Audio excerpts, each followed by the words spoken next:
What's up everyone, Swifty here. Welcome back to the Academy. When most players look at a Yareli Prime, they see a novelty frame. They see a K-drive physics, clunky movement memes, and a frame they think only works in low-level star chart content. They couldn't be more wrong. Yareli Prime is secretly one of the most absurd unkillable secondary weapon platforms in the entire Origin system. Merulina gives you built-in unconditional 90% damage reduction. Yes, you heard that right. 90% damage reduction, a total status immunity, and a passive that gives you 200% critical chance to secondary weapons just for staying mobile. Today, we are deleting the K-Drive memes and bringing Yareli straight into level cap steel path. As an LR6 veteran who has been Theorycrafting since 2018, I'm showing you how to eliminate your build friction and harness its true potential across 4 distinct operational profiles. 1. A high-yield raw weapon platform engine. 2. An infinite energy Nourish synergy build. 3. A 100% full strip Desiccation EHP armor shredder. And 4. A high mobility surging blades and presage nuke. No low effort meta slap, no clunky gimmicks, just pure mechanical dominance. Let's dive in. Before we touch a single mod on our 4 main Warframe layouts, we need to address the foundation of our Theorycrafting, the base shard engine. To make Yareli's energy economy absolute seamless across every single layout, we need to anchor a grid with 3 core non-negotiable shards. 1. 2 Tauforged violet shards, the equilibrium engine. The synergy, this mod slot liberation at its finest. By running 2 Tauforged violet shards tuned for the equilibrium effect, health and energy pickups convert directly into massive energy refills. The result, we completely drop equilibrium with efficiency mods from our main Warframe mod grids across all 4 builds, effortlessly sustaining our casting loops even on low efficiency setups. One single orb instantly overflows our energy bank. 2. 1 Tauforged amber shard, cast speed compression. The synergy, I collided to 37.5 casting speed. The result is it slashes the cast animation locks on Sneeze Snare, Riptide, Roar, Nourish, and Research. You cast instantly while zipping across the map on Merulina without ever setting still as a vulnerable target during high-level endurance runs. Now, as you can see on screen, we don't have anything else in the 2 empty Archon Shard stuff, and here is the massive answer to why I left these 2 open. It is the 2 flex slots, Emerald versus Crimson Tauforged shards. For the remaining 2 Tauforged shards, I'm giving you the viewer, the complete freedom to min-max based on your own personal preference. Option 1 is 2 Tauforged Emerald shards, increase maximum corrosive status, stacks 2+2 each. This enables secondary or abilities modded with corrosive to hit 14 corrosive stacks, unlocking 100% full permanent armor strip on Xmas units and bosses without needing to dedicated strip abilities. Option B is 2 Tauforged Crimson Shard, stacking ability strength or duration. This pushes your Merulina damage absorption, raw damage multipliers, and Snare's damage vulnerability multipliers past critical breakpoints. Whichever path you choose for those 2 slots, the baseline energy and casting engine keeps your gameplay entirely fluid. Builds 1 and 2 are engineered to convert Yareli into the ultimate mobility secondary weapon platform, taking full advantage of a passive plus 200% secondary critical chance. Build number 1, the Raw Weapon Platform. The Helminth swap, subsumed raw over third ability, which is Archon Blades. The core stats is high ability strength and high range. The synergy, subsuming raw over Archon Blades, turns Yareli into a mobile destruction engine. The boosted range increases the coverage of a sneeze snares, which traps enemies and applies an active damage multiplier and Riptide because we run Archon Flow on our main grid. Cold damage ability kills from sneeze snares and Riptide continuously drops extra health and energy orbs across the battlefield. Thus why I'm using Archon Flow instead of normal flow or prime flow. Build 2, the Nourish Energy and Viral Engine. The Helminth swap, subsume Nourish over third ability, Archon Blades.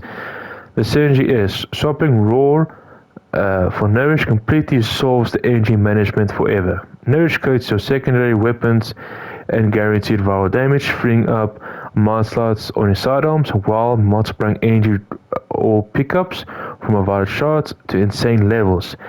Every time an enemy touches you or Merulina, a viral burst triggers, priming the entire room for your secondary weapons. Build number 3 is our dedicated armor shredding utility setup designed for heavy steel path Grenier and high level endurance.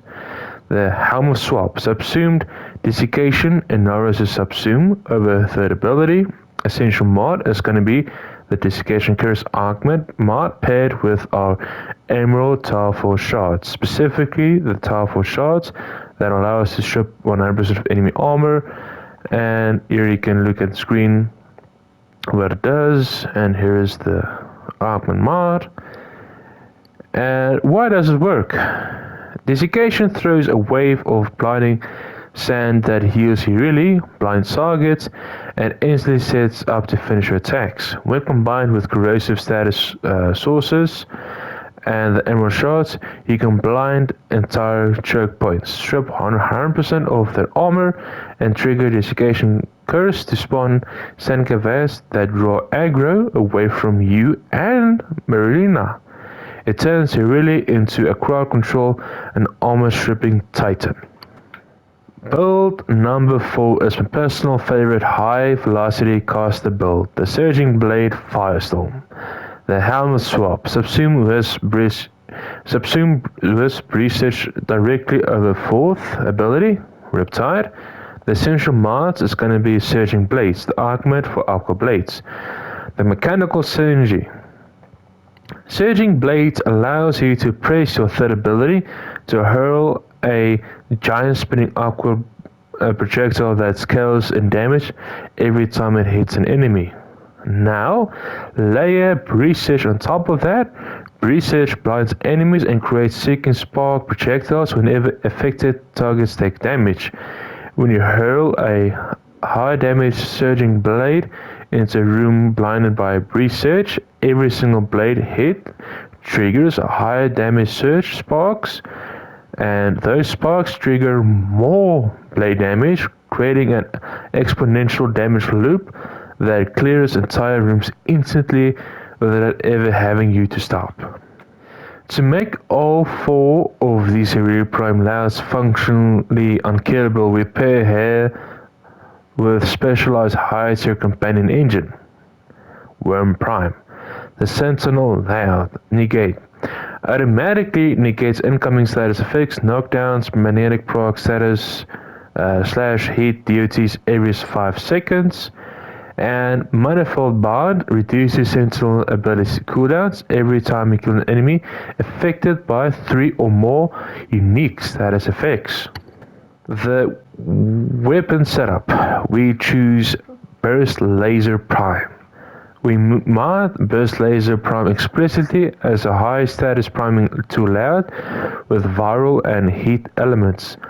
While you're raiding Merulina, your Wyrm Prime continuously peppers enemies with viral and heat procs because those enemies occurred in multiple status conditions. Manifold bond constantly resets the cooldown of Negate. You get continuous automated status immunity on top of Merulina's 90% damage reduction, ensuring you never get knocked off your board or afflicted by deadly status procs. Alrighty folks, you know the deal. We're gonna go a little bit unscripted. So, we're in survival, steel path mod, and the void, and we're gonna be playing with the preset setup so that you guys can see how it looks like. It's something fun, it's something regional, because I know a lot of people like her third ability. Well, some people do, not a lot of people do actually.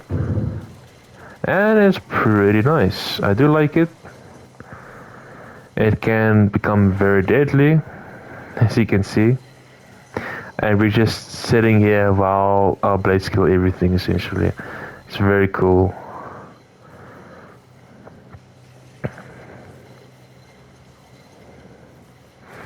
I do like it. Now,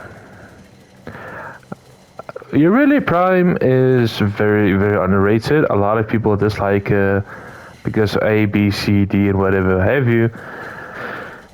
But in general, she can be used for whatever your heart desires. Now, I've mentioned secondary a lot of times because that's the main core at the end of the day, because of how her passive works. Now, me personally, I don't use it just for secondaries, I use it for every single thing. That includes melees, primaries, you know, whatever. She is one of those Warframes that you can play whatever you want to, without even feeling really pressured, even though she's mainly aimed towards play with secondaries in the first place. And I gotta say, her quest sucked in my opinion when it comes to farming her in the past, but that was before, you know, DE did rework her and whatever have you. So that's one thing to keep in consideration. But otherwise, is she really prime worth it? Yes, most definitely. Please go get her. She's tanky, she can play with whatever.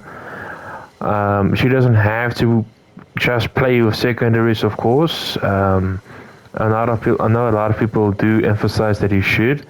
I'm telling you, you have the option. Not that you should, but the option's there. Same thing with the Archon Shards. If you prefer the green ones to 100% strip enemy armor, go for it. I'm not gonna tell you shouldn't, but the option's there.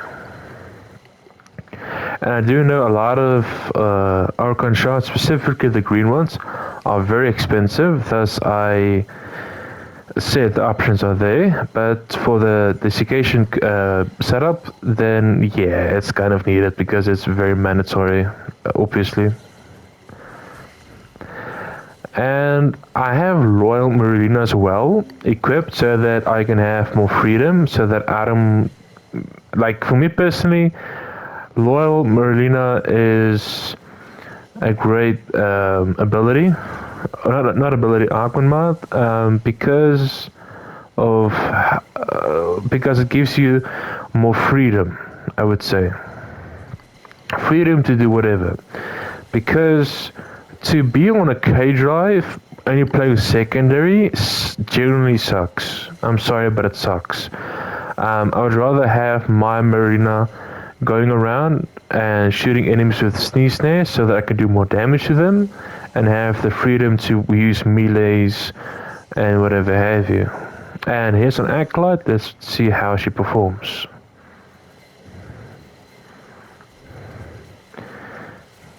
Easy money. We didn't even struggle even a little bit with her.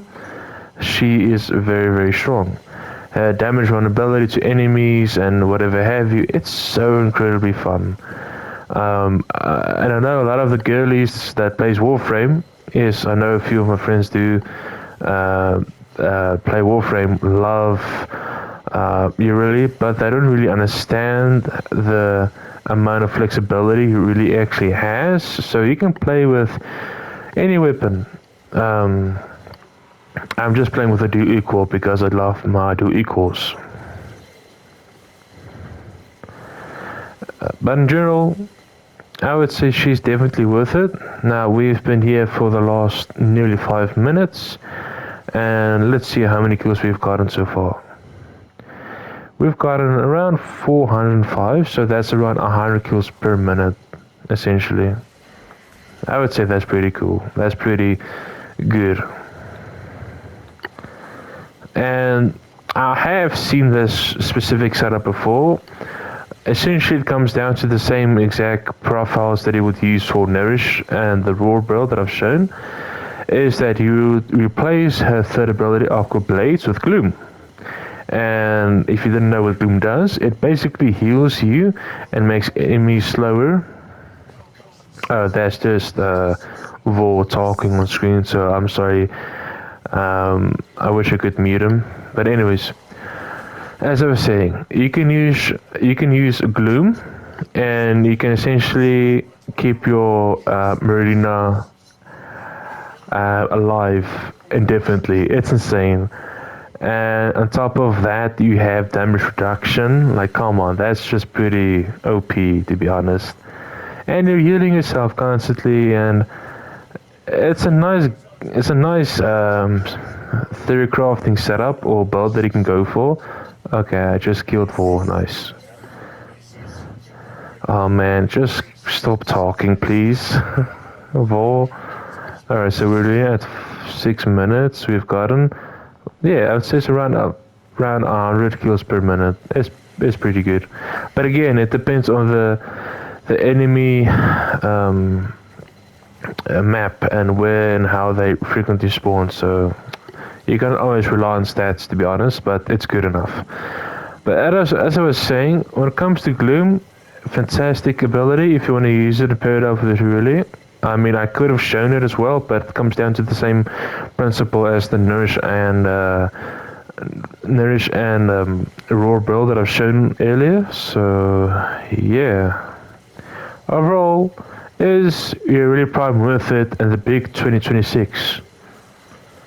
Yes, she is. Have it to know 4 complete endgame tested ways to play Yareli Prime without ever feeling restricted by clunky gimmicks or outdated stereotypes.